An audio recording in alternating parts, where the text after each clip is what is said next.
দেখেন গাছের মধ্যে আল্লাহ লেখা। চুপ। এটা করাতে কালি। বাস্তবে তো আল্লাহ লেখা দেখা যাচ্ছে। এই যে এবারে তো আল্লাহু সুবহানাল্লাহ। সুবহানাল্লাহ, আল্লাহর কি নিয়ামত। এটাতে কেউ যেন বসেন না, বুঝছেন? হ্যাঁ আসলে বাস্তব। এই যে আল্লাহু ভিডিও লেখা। সরো আল্লাহু লেখা। আল্লাহর কি কুদরতে গাছের ভিতর একবার হুবহু। বহক আল্লাহর। এই দেখেন আল্লাহু। আচ্ছা হুজুর, হ্যাঁ, এটা সত্যি আল্লাহ লেখা? হ্যাঁ বাস্তবে একবার আল্লাহু হুবহু লেখা। আল্লাহর নাম লেখা।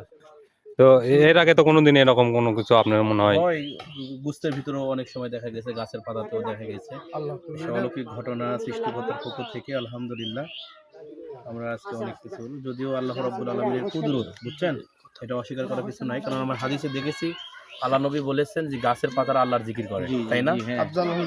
হ্যাঁ, গাছের পাতাগুলো আল্লাহর জিকির করে। এই গাছগুলো আল্লাহ সিজদা করে, সূরা রহমানের ভিতরে আছে। আলহামদুলিল্লাহ। কিন্তু অনেকেই বলতিছে যে এর জের জবর ইয়েগুলো নাই, এই কথা বলতিছে। প্রাথমিক পর্যায়ে যখন কুরআনুল কারীম নাজিল হয় বা কুরআনুল কারীম প্রথমে যখন লেখা হয় তখন জবর জের ছিল না, এমনিতেই খালি অক্ষরগুলো ছিল, আবার নোক্তা পর্যন্ত ছিল না। তারপরে আস্তে আস্তে কালের পরিবর্তনে মানুষের সুবিধার ক্ষেত্রে যেন মানুষ বুঝতে পারে সহজে, এই জন্য জবর জের এগুলো আস্তে আস্তে এগুলো ইয়ে করা হয়েছে। এবারে হুবহু আল্লাহ শব্দ লেখা। দুই পৃষ্ঠে আছে, ওইগুলো আছে। হ্যাঁ, একবারে এখানে আমি তো প্রথমে মনে করছিলাম যে কালি, এগুলো তো করাতের কালি, এইটাই দেখেন, এটা কোনো কালি না, লোক দিয়ে ইনশাল্লাহ ইয়ে করা যাচ্ছে। আলহামদুলিল্লাহ, এবার হুবহু আল্লাহ পুরোটাই লেখা আছে। এবারেও আল্লাহ লেখা আছে, এবারেও।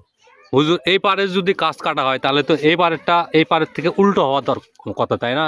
এটা কি সম্পূর্ণ দেখেন দুই মুড়ো একই রকম লাগতেছে, তাই না? অবশ্যই আল্লাহু লেখা, আল্লাহর কুদরত এটা।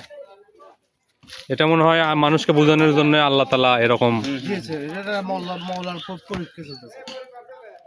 অবশ্যই ইনশাআল্লাহ আপনারা সতর্ক হবেন। গাছটা কি গাছ?